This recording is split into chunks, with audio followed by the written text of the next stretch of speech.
আজকে রান্না করব আমি পুঁই শাক। তো সেজন্য এই যে পুঁই শাক নিয়ে আসলাম, একদম আগার যে কচি ডগা সেইগুলো আমি দেখে দেখে নিয়ে আসলাম। পুঁই শাকগুলো কিন্তু খুব সুন্দর এই যে দেখতে হয়েছে। তো রান্না করব চিংড়ি মাছ দিয়ে, সেজন্য চুলোটা জ্বালিয়ে কড়াইটা বসিয়ে তেল দিয়ে দিলাম। আর এখন দিয়ে দেব পেঁয়াজ বাটা। পেঁয়াজ বাটাটা দিয়ে একটু নেড়ে ছেড়ে আমি দিয়ে দেবো এর ভিতরে যে রসুনটা বেটে রেখেছিলাম, সেই রসুনটা, তো পেঁয়াজ রসুনটা আমি একটু নেড়ে ছেড়ে এখন দিয়ে দেবো এর ভিতরে একটা টমেটো, পাকা টমেটো কেটে রেখেছিলাম। তো এবার টমেটোটা একটু নেড়ে ছেড়ে দিয়ে দিলাম আমি চিংড়ি মাছ। চিংড়ি মাছ দিয়ে দিলাম লবণ আর হলুদ। তো সব কিছু একসাথে আমি কিছুক্ষণ ভেজে নিলাম, তারপরে দিয়ে দিলাম আমি পুঁই শাকগুলো।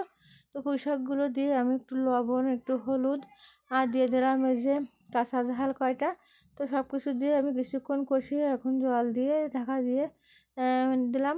কিছুক্ষণ জাল করে নিলাম। এখন ঢাকনাটা খুলে একটু নেড়ে চেড়ে দেখি পুঁই শাকটা কিন্তু একদম নরম হয়ে গেছে আর এই ঝোলটাও একদম কমে গেছে। এখন আমি নামিয়ে নিলাম।